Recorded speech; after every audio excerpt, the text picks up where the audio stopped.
হ্যাঁ, এই প্রেসারগুলো খুলেন, উপরের বক্সগুলো খুলেন।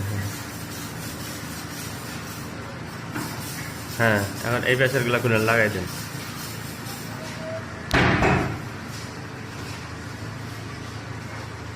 এটা গ্লাস পাল্লা স্যার, লুকিং গ্লাস হবে এইখানে মিডিলেরটা।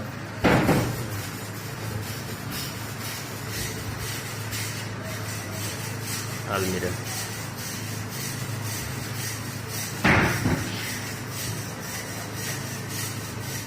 হ্যাঁ, এটা খুলেন ফরত ভাই।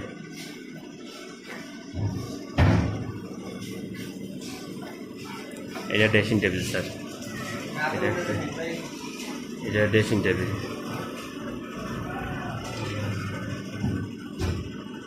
এই রাউন্ডটার মধ্যে একটা লুকিং গ্লাস হবে, লুকিং গ্লাস হবে।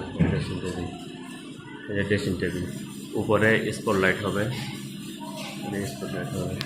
আর এটা হচ্ছে যে রিডিং টেবিল, এখানে বসে বসে কম্পিউটারে কাজ করবে।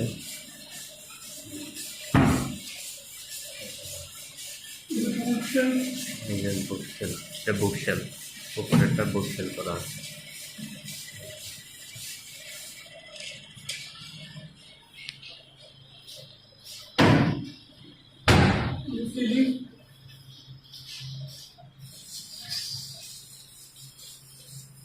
এটা হচ্ছে সুরেক স্যার, এটা হচ্ছে সুরেক, দুই পাল্লা দেওয়া হয়েছে। এই যে সুরেকের জন্য লাল করে দেওয়া হয়েছে। আবার এই রুমে একটা আলমিরা আছে স্যার, একই ডিজাইনের নিচে ওরা। আনকমপ্লিট স্যার, কেবল কাজ চলতেছে তো এগুলা কাজগুলো চলতেছে, ক্লিয়ার এখন হয়নি, কেবল কাঠের বোর্ডের কাজগুলো চলতেছে। তারপরে স্যার এটা হচ্ছে কুকারিস, এটা একটা কুকারিস। ওই যে দাগটা আছে মিডিলে রাউন্ড হবে, এটা পুরাটা গ্লাসের হবে, লুকিং গ্লাস হবে। সামনেরটা হচ্ছে ক্লিয়ার গ্লাস, ভিতরেরগুলা লুকিং গ্লাস হবে, আর এগুলা হচ্ছে গ্লাসের থাক হবে। এই জায়গায় একটা ফোল্ডিং আছে স্যার, ফোল্ডিং স্লাটিং। আর এটা হচ্ছে কিচেন ক্যাবিনেট, এই কিচেনের জন্য এগুলা ওনারা দিচ্ছেন।